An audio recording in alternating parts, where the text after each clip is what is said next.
First of all, welcome everybody, and thank you so much for joining in on this presentation, and a huge thank you to all the folks at Kavod who were able to convert this conference to a virtual format. I'm sure it was a lot of work, so thank you all, because this is just such a great great conference. I've been involved with it since it first started, and it's just been so fun to see how it's grown over the years. So thank you for doing that. I also, before I start, just want to take a moment to acknowledge the difficult times that we're in, and pause to just remember all of the loved ones that have been lost during this pandemic over the past months. It's been a very, very hard time for everybody. And to any of you on who have lost friends, family, loved ones, my deepest condolences, and hoping that you and your families and loved ones all stay well through the winter. It may be hard, but we'll get through this together. So I plan to talk today about sleep and aging, and I think sleep is, it turned out to be a pretty timely topic, because certainly during this time, I know a lot of people are struggling with sleep that maybe didn't have sleep problems before, but are experiencing that now. So I'm hoping that this provides some useful information. So the outline of what I'd like to cover today are just talking about, the importance of sleep and what can happen when we don't get enough sleep. We'll talk about causes of sleep problems, and then most importantly, ways that you can improve your sleep. All right. So sleep is critical. Most people, if we think about it, we will spend about a third of our lives sleeping. That's a great deal of time, and it serves many important purposes in terms of restoring our brain function. It has a lot of different functions in our brains. So the brain doesn't shut off when we're sleeping. It continues to be active, but just in a very different and important mode. So sleep is critical for us. The average adult needs 7 to 8 hours of sleep per night. And I'm just going to move this because I can't see. There we go. Most people need 7 to 8 hours of sleep per night. So the people who say, oh, I get by on 5 hours and I'm just fine, really aren't just fine. Most people need much more than that to be healthy. And it's a common myth, I think sometimes, that older people just don't need as much sleep. And that is not true. Older people continue to need a lot of sleep at night. So that 7 to 8 hours need for sleep does not change as we get older. All right. So sleep problems are very common in older age. And this guy is saying try not to lose any sleep over it. But it is a problem, and it is something that we need to take seriously because it can have a lot of important complications when you are chronically not getting enough sleep. So some of the complications that have been linked to poor sleep are listed here. So that it can raise your blood pressure, so it can lead to blood pressure problems. It's associated with a higher risk of heart disease and stroke, diabetes, weight gain and obesity, decreases in your immune function, which is critical right now, particularly for mental health, cognitive decline, so problems with memory and thinking. It increased the risk of falls and disability, and even reduce life expectancy. So insomnia is a big deal, and it's something that is really important to address if you're having troubles with it. Sleep problems, like I said, are common, and especially as people get older, sleep complaints become more common. So about 30% of adults over age 65 say that they have trouble sleeping. And there are, as with many things in geriatric medicine, and one of the reasons that I love practicing it is that there's often more than one thing going on for any particular problem. And this is definitely the case with sleep problems. So for example, there are specific age-related changes in sleep. So the structure of our sleep changes as we get older, and that can lead to sleep problems in and of itself. We also, as we get older, often tend to be prescribed medications for different medical conditions and maybe use substances. So we'll talk about alcohol, tobacco, things like that. Those things can affect sleep. Different medical conditions that people have and that become more common as you get older can cause sleep problems. Psychosocial factors, and we'll talk about some of these in detail that have to do with the social environment that people are in. And then there are sleep disorders, or what we call primary sleep disorders, that are in and of themselves causing sleep problems. So we're going to talk about all of these things that can contribute to sleep problems as we go through. So the structure of sleep changes as we get older. So some of the changes that we see when we do sleep studies in older adults compared to younger adults is that the total sleep time is decreased as we get older. So we still need a lot of sleep, the same amount of sleep, but we get less. The time that's spent in the deep stages of sleep, what we call the deep restorative sleep stages as opposed to lighter sleep, that time decreases also as we get older. So we tend to get less of that deep restorative sleep with age. And then also our sleep efficiency decreases. And sleep efficiency just refers to the time that is spent sleeping that you're in bed. So someone who is highly sleep efficient, they go to bed, they fall asleep quickly, they stay asleep, and then they get up. So most of their time in bed, they are asleep. Someone with lower sleep efficiency spends time in bed, but a lot of that time they're not sleeping. So the sleep efficiency goes down as we get older. On the other hand, our sleep latency, which is the time to sleep onset, so the time from when you go to bed to when you fall asleep, gets longer as we get older. So it takes us longer to fall asleep frequently. The time awake after you go to sleep, so how many times you then wake up during the night, increases. And again, the number of arousals from sleep, how many times we're woken up from our sleep during the night, also increases as we get older. So a lot of kind of changes that are not contributing to good sleep that just occur as a part of normal aging. Another big contributing factor to poor sleep is in the category of medications and other substances. So a lot of different medications, whether they're prescriptions or over-the-counter medications, can interfere with sleep. So that's always something that we look at in geriatric medicine, is what medications are people taking that could be causing other problems, and are there some alternatives to those that might be better tolerated. So a lot of prescription and over-the-counter medications can affect your sleep. Other substances, so we all know about caffeine. Caffeine, especially later in the afternoon or evening, can definitely impact your sleep. And as we get older, that tends to stay around longer in our body. So I usually counsel my patients not to have caffeine after about noontime to help promote better sleep. Alcohol might help you fall asleep, but you're not going to sleep well. So it doesn't promote a good quality of sleep. So avoiding alcohol. Tobacco, the nicotine in tobacco is stimulating. So again, that's another substance that many people use that can lead to poor sleep. Lots of different medical and what we call psychosocial conditions can also negatively impact sleep. And often these conditions tend to become more common as we're older. So a variety of heart and lung problems can cause problems with sleep. And I've listed here a number of other medical conditions that can interfere with sleep as people get older. There are also a number of what we would call psychosocial conditions. So things like social isolation and loneliness, which are very common, especially right now as we're all living in a much more isolated way than we have been previously. Bereavement. So this is common in our population, people who have recently lost a loved one and are grieving over that. That can affect your sleep. And then there are a number of lifestyle and environmental and sleep habit factors that can affect sleep in a negative way. And these often fall under what we call sleep hygiene or good sleep habits. And we're going to talk in some detail about sleep hygiene later in the talk.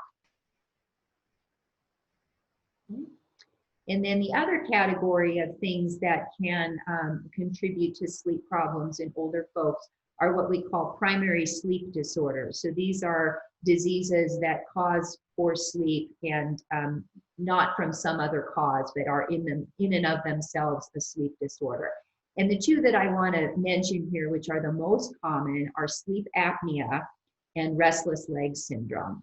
And normally my presentation would be able to be more interactive when we could kind of talk about people's experiences with this or who has experienced this. And usually many people in the audience have some familiarity with these. So sleep apnea, the most common type is obstructive sleep apnea. There is another type, but obstructive is the most common. And this occurs when your airway gets repeatedly blocked during the night while you're trying to sleep and causes you to stop breathing briefly. And this is often caused by over-relaxation of the muscles. So the picture here on top, these blue arrows show the normal airflow going down through the nose and the mouth and down into the airway. If those muscles become overly relaxed, and sometimes this is associated if people have a very large neck or people who are overweight or obese tend to experience this more frequently, that airway can get blocked. So you can see the bottom picture there where those blue arrows are kind of getting stuck and the air is not going down the air tubes like it should. So when that happens, you stop breathing.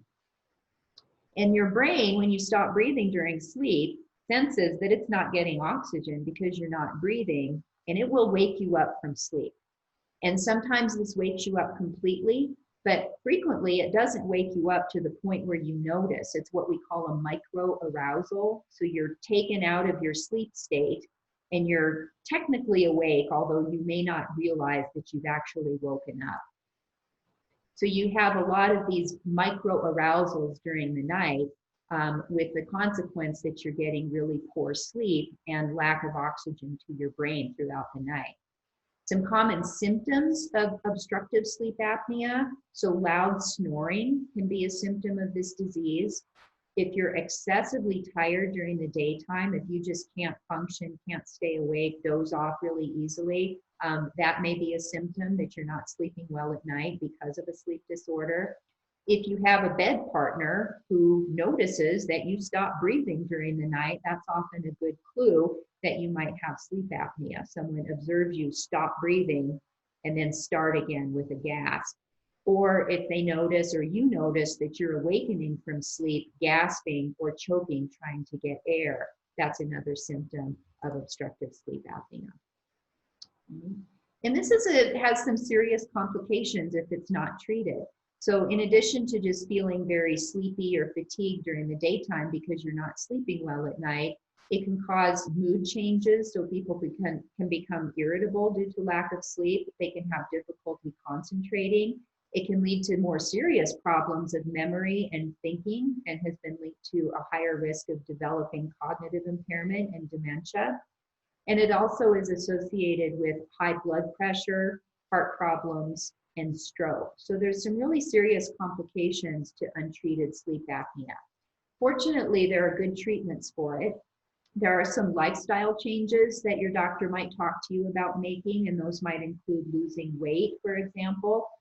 The most common treatment for obstructive sleep apnea is what we call CPAP, or continuous positive airway pressure. And I've shown some of those different devices in that picture down below. And it's basically consists of a certain type of mask, and there's different varieties that you can see there. And then it's hooked up to a device that continually pushes air into your airway to keep you breathing during the night. And a lot of folks struggle to get used to CPAP when it's first prescribed, and they say, I don't like it, I can't sleep, I'm never going to use it. And we always counsel patients, don't give up. There are a lot of different ways that the machine can be adjusted or the mask can be adjusted to make it more comfortable for you.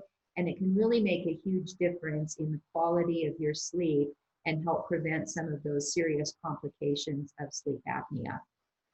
There are also some oral appliances, so things that just go into your mouth that can sometimes treat people with sleep apnea. And then there are some newer treatments involving nerve stimulation that the sleep medicine doctors are working with that might be some potentially newer treatments for sleep apnea.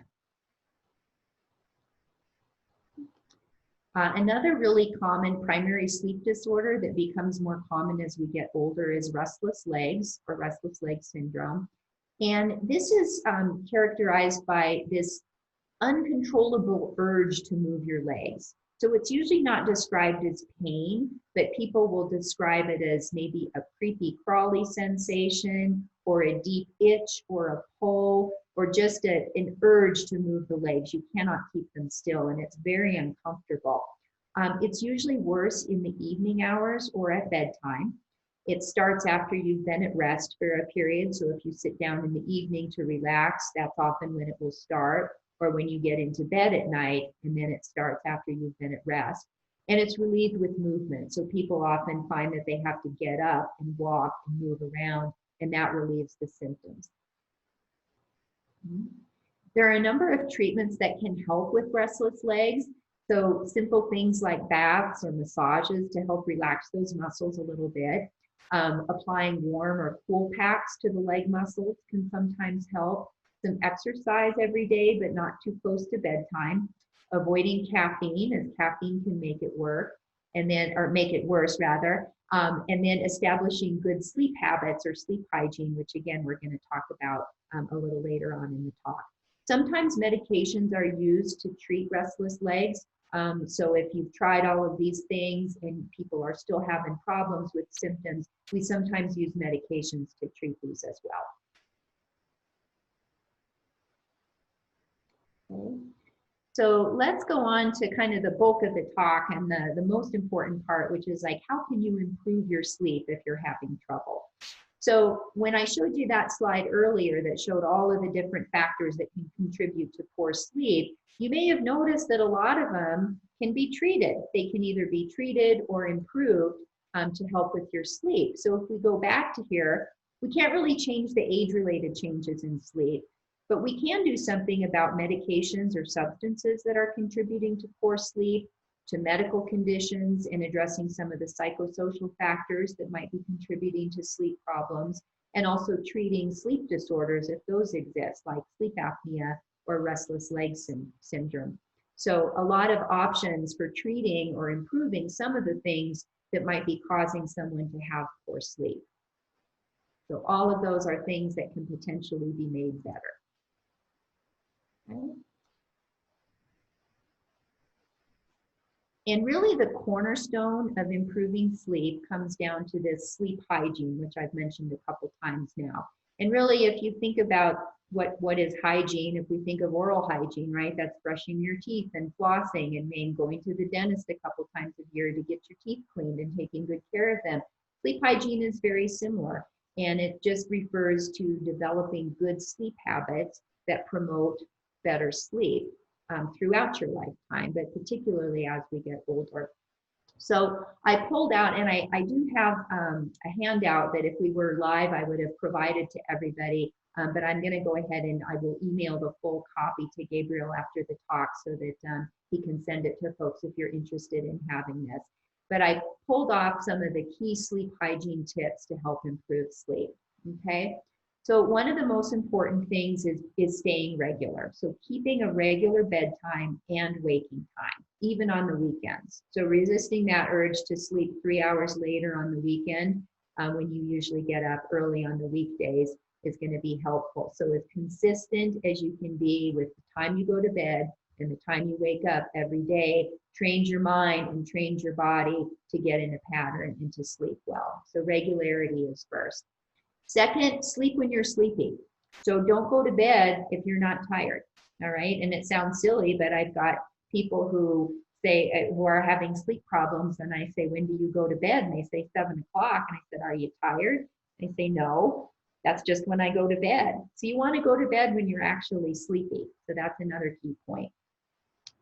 Another one is if you're lying in bed and you can't sleep after about 20 minutes, get up. Get out of bed and go sit, go read, go do something, and then try again when you start feeling sleepy again. And that's a hard one to do because most of us don't want to get up out of bed. We want to keep trying to sleep. But at some point you have to say, nope, we're going to stop here, get up, and then try again when you're feeling sleepy. Okay. We've talked already a little bit about substances that can make sleep problems worse. So avoiding caffeine, especially in the afternoon, and avoiding nicotine and alcohol as much as possible will help improve your sleep. Train your mind that your bed is only for sleeping or sex, which means don't read in bed, don't watch TV in bed, don't scroll through your phone while you're in bed. You need to learn to associate bed with sleeping or with sex. Those are the only two things it should be used for, okay? Avoid napping, right? If you're napping during the day, that's going to make it more difficult for you to sleep throughout the night. If you really feel the need for a nap in the day, try to limit it to no more than 30 to 60 minutes. So long naps during the day are going to have a negative effect on your ability to sleep well at night. Right? Develop sleep rituals. So whether that's having a warm bath, listening to calming music, doing some gentle stretching or something like that, develop a ritual that associates yourself with bedtime. And kind of a lot of this has to do with training your body and your mind to get ready for bed. Don't watch the clock. So if you tend to get into bed and keep looking over at the clock or wake up and look over at the clock, turn it away from you. Put something over it so you're not watching the clock all the way through the night. Keep a sleep diary. Sometimes we are not very good at realistically assessing how well or how poorly we're sleeping. So keeping a diary, what time did I go to bed? What time did I get up? How much was I up during the night? What was I eating and drinking before bed? So really keeping tabs on what you're actually doing is sometimes pretty surprising and can lead you to identify things that might be interfering with your sleep and that you can easily change. Getting some exercise every day will help you sleep better. You don't want to exercise too close to bedtime, so not within about 4 hours of going to bed, but if you can get some exercise, a good walk or something else earlier in the day, that will help you sleep better at night as well. Okay, eating right. Don't want to have a big meal right before you go to bed, so pushing most of your eating earlier in the day. If you feel hungry at bedtime, having something light, a light snack, is okay before bedtime, but again, you don't want to go to bed with a really full stomach, or that's going to help you, or that's going to interfere with your sleep as well. Okay. Creating the right space. So you want a good environment that promotes sleep. And that has to do with keeping the room temperature pleasant, not too hot, not too cold. Make sure that what you're wearing to bed is comfortable. You don't want to be wearing tight clothes to bed, something that makes it really comfortable. Making sure the room is dark enough for you to sleep. Making sure it's not too noisy, that it's quiet, or else some people do well with some of the either white noise machines or the apps that have different nature sounds and things like that that can help kind of create that very calming space to promote sleep for you. And then finally, going back to kind of being regular is keeping your daytime routine the same as much as you can. That doesn't mean you have to do the same thing every day, but if you have a poor night's sleep, don't then try to make up for it the next day by taking a long nap or altering your schedule, saying, well, I'm just not going to do this because I didn't sleep well last night. The more consistent you can be in working through that, the better off you'll be in the long run. Okay? So those are some of the really key sleep hygiene tips. And again, these are all things that you can do to improve sleep.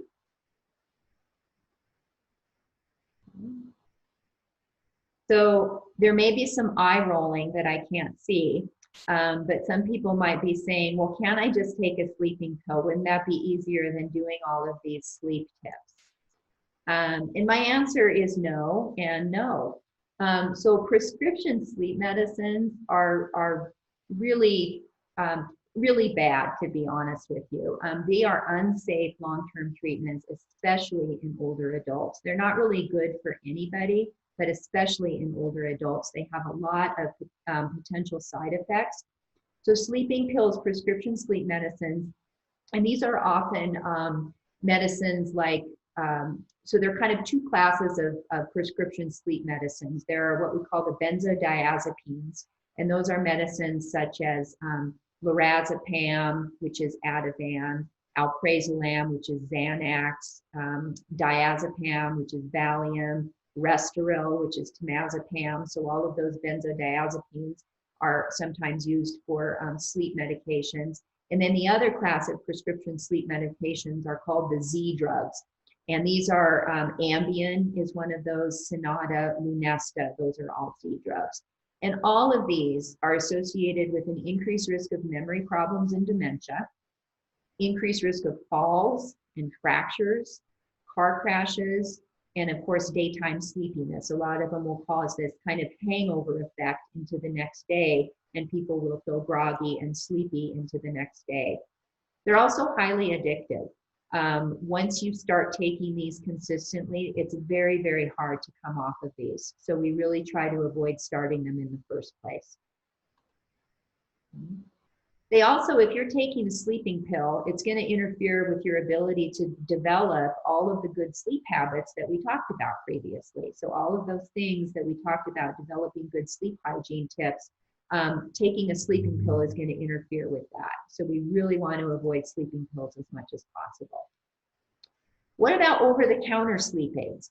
So these are things like Benadryl, Sominex, and what these are sedating antihistamines. So for example, Benadryl is an allergy medication, but it makes you really sleepy. So it's an antihistamine that goes up into the brain and makes you sleepy. So that's the ingredient in medications that are labeled PM or nighttime. So for example, our Tylenol PM, our Advil PM, NyQuil, those all contain these sedating antihistamines.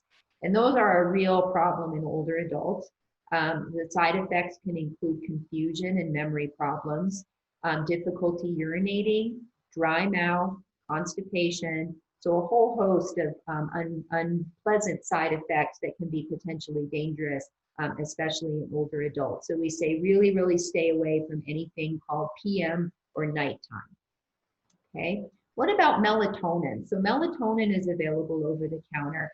And that is one sleep medication that is fairly safe. We don't have a lot of major concerns about people using melatonin to try to help their sleep if they think it works for them. How effective it is really unclear. The best evidence for it is in people who have in jet lag or in shift workers who have a shift in their sleep pattern. Melatonin can be helpful in helping them sleep better. For just run-of-the-mill trouble sleeping, it's not as clear how effective that is, but it is relatively safe. You do need to know that because it's a supplement, it's not regulated, which means that when you buy something labeled melatonin, 3 milligrams, you can't be completely certain that that's actually what you're getting. And that's what we always caution our patients about using any type of supplements because they're not regulated and you're not always sure what you're getting is what it says that you're getting. Okay. So just to conclude and kind of wrap up what we talked about here before we move on to questions. So sleep is really important for good health at all ages. As we get older, we still need 7 to 8 hours of sleep a night. And when we are chronically not getting enough sleep, that can lead to a lot of significant health problems. So it's really important to work on improving your sleep if you're having difficulties. Like many conditions, sleep problems in older adults often have many different causes, and a lot of them can be treated or improved. So if you are having sleep troubles, it's important to talk with your doctor or other medical provider about what's going on and exploring different things that you might be able to change with respect to your medical conditions, etc., in order to improve your sleep. The cornerstone of improving sleep, though, is in your hands, really, which is really good news, and that is sleep hygiene. So those tips that we talked about on the slide in terms of keeping that routine, having a sleep ritual, doing some exercise, try again if you're lying in bed not sleeping, all of those things are really the cornerstone of improving sleep hygiene. And it takes some work. You have to work on it, just like anything. It takes some practice. It's not going to improve overnight. But if you practice this and you really try with these sleep habits, it can help a lot.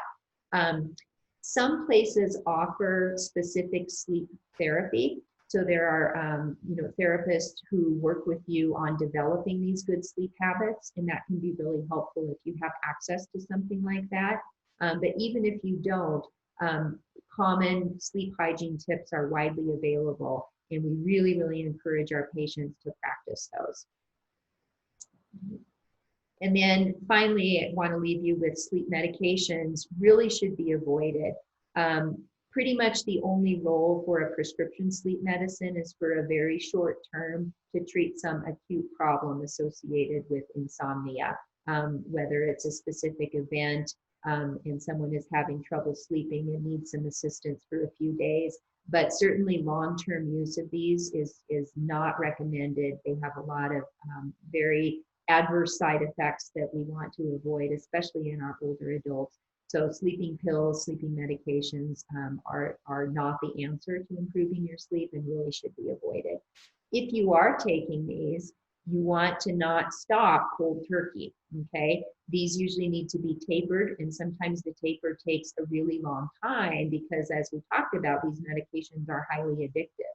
So if you are taking a sleep medicine and are interested in coming off of that, make sure you talk with your healthcare provider about a good plan to taper off of that slowly so that you're able to do that more successfully. And I'm just going to leave you with a quote from one of my most favorite books of all time, Good Night Moon by Margaret Wise Brown. Good night stars, good night air, good night noises everywhere. So I'm going to stop there. Thank you all for participating, and I'm happy to take questions. Okay, so why don't we start here? And I think the questions came through while you were speaking, so Okay. you ended up covering some of what they're asking, but I'll still ask the question and see if you have more to say on the topic. So some of these are tied into each other. People are saying how they're sleeping only 3 to 4 hours. They're waking up to either go to the bathroom or they just wake up and they can't really go back to bed. And so another person has said they have neuropathy and wake up with severe leg cramps. I think we talked about the leg cramps. And another person's interested in the reasons. They'll just wake up every few hours during the night and they tend to go back to sleep, but wonder if there's anything they can do to sleep right on through. So I think you covered a lot of that, of ways that you can change your sleeping habits, patterns, change behavior in waking hours and at night. Do you have anything to add to Yeah. those? So for example, when I see a patient who, and I always ask, how's your sleep? And most of the time it's not very good. So then we kind of delve into that. What problems are you having? Are you having trouble falling asleep, or do you fall asleep and then wake up through the night? If you're waking up through the night, what is it that wakes you up? Are you waking up because of pain? So if you have arthritis and your joints are hurting, are you waking up because of pain? Are you waking up because you have to go to the bathroom at night? That's another, often medical problem that can be treated, as can pain. If pain is waking you up at night, that's something that's treatable. So again, I would stress this is where it can be really helpful to keep that sleep diary for a week or so, to say, here's when I went to bed, here's when I woke up, and here's what woke me up. And sometimes people don't know. It can be hard to say, did you wake up because you had to go to the bathroom? Or did you go to the bathroom because you just happened to wake up for some other reason and you thought, I'm up, I'll go to the bathroom. So as much as you can kind of tune in to what it is that's waking you up, that can give your provider some clues about where they can focus their attention if this is potentially a medical problem that is fixable. Does that make sense? Okay. I think it does. Sometimes people wake up because of anxiety. So maybe they're up in this little lighter stage of sleep and they kind of pop out, and then the mind starts going, especially these times. These are really stressful times. And sometimes people find that they just can't quiet their mind down enough to go back to sleep. In those cases, we'll often work with people on some breathing and relaxation techniques. So things like box breathing, which is one example of taking an inhale, holding, and then a slow exhale. And doing that repeatedly can help calm yourself down, help you focus on your breathing instead of all those other things. And that can be really effective at helping people get back to sleep if that's what's keeping them from going back to sleep. So again, keeping that diary, keeping that notebook so that you can give your healthcare provider as much information as possible as to what exactly the problem is. So just saying, I can't sleep, I wake up and can't go back to sleep, we don't really know what to do with that. So the more information you can give us, the better. Awesome. Thank you for that. And I think that speaks to the importance of sleep as part of a whole lifestyle. As you're talking about exercise and the things that we really are doing during the day that can contribute to poor or proper sleep. So I think that's very valuable. Someone asked here, and you talked about napping, how napping can kind of, take away from a good night's sleep. But they asked a question, does the time napping count towards total sleep, which I think is a little different. So I wanted to ask that to you. Yeah, no. So this idea that we can make up a sleep deficit is not true. So, for example, if you say, "Well, I only got 5 hours of sleep last night and I need 8, so I'm going to take a 3-hour nap the next day to make that up," it won't work. It doesn't work that way. Once you lose it, it's gone. So, what you need to do is get back on track.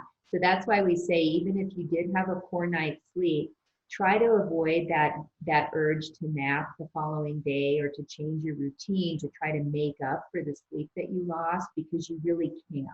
So the best thing to do is keep that routine, go to bed that night when you feel sleepy at your regular time, hopefully, and then hopefully try to sleep through the night. So no, you shouldn't say that, well, I sleep 5 hours at night and then I take a 2-hour nap to get my 7 hours. No, the 7 to 8 hours should be continuous nighttime sleep. Awesome. Thank you. I think that's a really important distinction. And, I think it's all along the lines of creating consistency, habitual behavior that hopefully has sweeping effects to other parts of life. Someone did ask just on that question of melatonin, and you mentioned 3 milligram. I know it goes up from there. Right. Do you have? I know it's not a regulated supplement, but do you have a recommendation for how much melatonin a person should take if they are using that? Yeah. So in geriatrics, our saying is always with any medication is we say start low, go slow. So we always start at the lowest dose because we always want to use the lowest effective dose. There's no need to use 10 milligrams if you're doing fine on 5. So if people want to try melatonin, I usually say start at a lower dose. The 3 milligram would be fine, and see how you do with that. If that's not working, then you can consider trying a higher dose to see if it works. If it doesn't work, don't use it. So melatonin, you can just stop. You don't have to taper off of that one. But we don't like people to use stuff that's not clearly working for them. And also make sure that your healthcare provider knows you're using it. So a lot of times folks might think, well, it's over the counter, or it's just a vitamin, or it's just a supplement. It doesn't really count as a medication. It does count as a medication. And a lot of those can interact with other things you're taking. Melatonin doesn't interact with a lot of other things. So again, it's fairly safe. But again, important for your provider to know that you're taking it because that alerts them to, oh, you're having some trouble sleeping. Let's talk about that and see if there are things that we can address to improve that. Thank you, Kerry. I think that's great advice. And I think we might not think to tell our healthcare provider that, but in thinking about sleeping more holistically for our, health, I think that's an important point there. This question has to do with some of the medications that are prescribed. And I think some people who experience this can find this to be very difficult. The question is, how do you stop taking pills if it is addicting after being on them for many years. Do you have some thoughts there?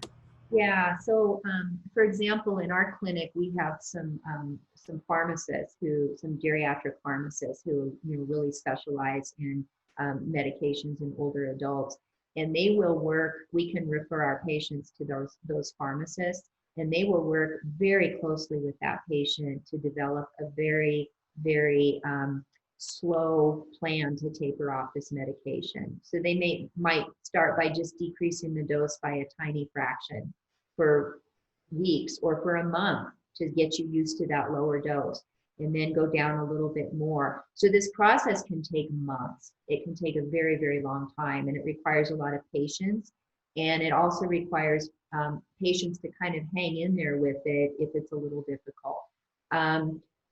Honestly, I've got people on these medications who we've tried and failed, and we just can't stop them because they just don't tolerate the taper or coming off of them. And that's really unfortunate, which is why we really try to avoid starting them in the first place so that we don't end up in that situation. So again, if you are on something and you're interested in coming off of it, talk to your doctor. Just say, hey, I would like to try tapering off of this medication. Can you help me develop a plan for this? And again, be patient because it takes a very long time. Thank you, Kerry. And I think we can all recognize the difficulty of, since we're talking habitually about behavior, if you are on some medication, the difficulty in changing that behavior. And hopefully coupled with some of the other approaches we've discussed here, good eating, exercise, other habits that may contribute as well. Something that I had a question on, and a few others have asked here too. Last week we had a workshop presentation on streaming and smart TVs, and we live in a world now, especially today with our current situation, where people are at home quite a bit, and even preceding this, screen time and phone time and TV time has increased, I think very high. So the question is, what are your thoughts about, and it was worded a few different ways, but watching TV, being on your smartphone, tablets, blue light, how does that affect sleep? Are there negative effects to evening screen time? And, do you think doing it too close to sleeping might have negative effects? Yeah, absolutely. And that's become a huge issue and a huge problem. That light is stimulating, and you don't want stimulation when you're trying to go to bed and sleep. So again, that's why certainly you don't want to do it in bed. If you have trouble sleeping, using your smartphone or tablet or watching TV in bed is a really bad idea. Do those things out of bed. We usually recommend kind of cutting off the screens about 2 hours before bedtime to kind of let things calm down. So again, that comes to, okay, so I've got 2 hours now that are before bedtime, and I really shouldn't be on a screen during that time. And using that time to develop some other sleep, again, whether it's a warm bath, whether it's doing some reading, like real reading of a book, not on a screen, or listening to music, writing, doing something else that is kind of that ritual that gets you ready for bed, but that does not involve that stimulation from the screen. So screen can be very disruptive to sleep, definitely. All right, our next question is, and I just a note on that, I think you said it really succinctly in your presentation around the bed being for bed. I don't think we always think of it that way, but I think that's a good way to think about it, that, the bed is for sleeping. And so someone asked here, and you mentioned exercise, trying to avoid it. I believe you said 4 hours Yeah. before bed. Someone said, what exercise would you suggest before sleep? So I think that is either 4 hours before it, or if you were going to do maybe some light exercise before going to sleep, is there something you recommend? Yeah, so again, you want to kind of avoid any sort of vigorous exercise too close to bed. So, about 4 hours before, you don't want to be something that's really getting your heart rate up and really activating you, because that's going to make it a little harder to come down and go to sleep. So if you're going to do kind of more vigorous exercise, take a brisk walk, get on a stationary bike or a treadmill or something like that, you want to do that earlier in the day. If you want to do something before bedtime, something I would say more like just a stretching, some gentle stretching, you know, yoga type stuff, Tai Chi type stuff is probably fine. Again, something that's going to be a little calmer and more relaxing and isn't going to really ramp that heart rate up. So just, a series of gentle stretches. For folks who have trouble with cramps, leg cramps during the night, doing some gentle stretching of the calves and the leg muscles before going to bed can be a good idea too. But again, just avoiding something that's real vigorous and is going to get you kind of ramped up too close to bedtime is what we want to avoid. Okay, awesome. And that segues to the next question around meditation, yoga, or other stress reduction techniques. Do you find that those are helpful with sleeping? Absolutely. Absolutely. Yeah. I think, there's been just an explosion of interest in, the whole mindfulness movement and how helpful that can be in addressing so many problems, whether it's stress or anxiety or poor sleep. And a lot of those things really focus on breathing, right? So I don't know if anyone is familiar with box breathing, which is you kind of visualize you take a breath in for 4 counts, you hold it for 7 counts, and then you exhale for 8 counts. And you just do that repeatedly. And that causes you to really focus your attention on that breathing, which is kind of what mindfulness and meditation is all about. And bring your mind there as opposed to on all of those other external things that might be interfering with your ability to relax and sleep.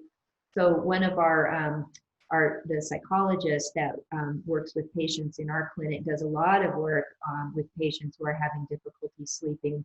And I've had a number of patients who have worked with her for just a couple of sessions, and she teaches them a couple exercises.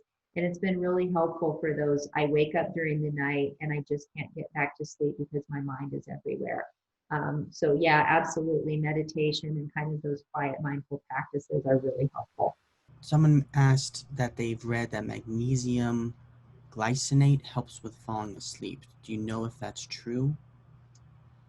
I don't. If you have a magnesium deficiency, certainly, you want to make sure that you're taking a supplement, or that you talk to your provider so that you're taking a supplement to make sure your level is adequate. But you do have to be careful with magnesium, especially in anyone who has kidney problems, which becomes more common as we get older, is that the kidneys don't function too well. And so too much magnesium can be harmful in people with kidney problems. So if you're thinking, again, anytime you're thinking of taking a supplement or a vitamin to help with a particular problem, please let your provider know that that's what you would like to do for this reason. And is there any concern about that with my medical problems, with other medications that I'm taking? Would it be okay for me to try this? And I just have one more question in the chat, and then we'll see if there's any other questions, and we'll wrap up from there. So the question is, and this might be one of those individual ones that you might not be able to answer, but this person uses a CPAP and pulls it off in the sleep, and they've been told as long as they use it for 4 hours, it's okay. Do you know if that is a length of time that's enough, advisable? Yeah, obviously more is better. The more that you can wear it at night, the better. There are specific requirements, I think, for documenting that you're using it enough to justify the company providing the machine to you. So in that case, I would really have you talk with your provider about it, because they can download your use and look at the time that you're using it. And things like that to determine if that is adequate for you. But yeah, that's a little beyond what I would want to go into for someone's specific information. Yeah. Totally understand. Thank you, Kerry. So let's see. I guess I lied. There are a few more questions. So someone asked about fibromyalgia and sleep. Uh-huh. and I'm not seeing for that person the original question that came through. So I'm not sure if you could just speak without knowing more than that. If the person can post more in the chat or would like to say more, you might need more info, but maybe that's enough. My question is just, I have fibromyalgia and I've had trouble sleeping for years, and I just wondered if you could say something about that. So again, that would fall under one of the medical conditions that could contribute to sleep problems. So, first starting with, kind of documenting exactly what sleep problems you're having and sharing those with your provider. You might be able to find some things, different ways to address the fibromyalgia, whether it's related to pain management or whatever, to help with your sleep. The best first line treatment for fibromyalgia is exercise, actually, which again, as we talked about, also promotes good sleep. So you're kind of getting two things with one intervention. So that would kind of be my comment generally on fibromyalgia, but again, talking specifically with your healthcare provider about the problems that you're having related to sleep and whether the fibromyalgia is playing a role in that would be my recommendation. Thank you, Kerry. I think we have one more question, and I think this is a good one. You mentioned about not eating too close to bedtime. What about fluids? When do you suggest stopping taking in fluids before bedtime, and to avoid waking up at night? And coupled with that, how do you avoid dehydration during the night? Yeah. So fluids are really important. Older people are prone to getting volume depleted kind of easily. So making sure that you're getting adequate amounts of fluids, but trying to push that earlier in the day. So really trying to get your fluids in the beginning part of the day. If waking up to go to the bathroom during the night is a problem for you, we usually recommend kind of cutting out fluids 3 hours or so before bedtime. Now, that doesn't mean if you've got pills to take at bedtime, you need to take those with some fluid. So sips of water to get your pills down, absolutely. It doesn't mean that nothing liquid can pass your lips after, 7 p.m. But you just want to be mindful of just taking the little bit that you need. If you're feeling thirsty, have a small drink of water, but try to avoid, just having the bottle of water and sipping. And it's hard because we're always pushing, oh, you need fluids, drink more water, it's so good for you, which is true. But the flip side of that is I don't want to be up in the bathroom all night either. So, 3 hours or so before bedtime, really starting to limit that to just what you need to, feel like your mouth isn't dry, and if you need to take some pills. And remember, again, the caffeine and the alcohol. Thank you so much, Kerry. Yeah. I thought it was extremely informative. Well, thank you all for joining in, and great questions as always. I really enjoy this every year. So hopefully we'll be back in person soon, but thanks again.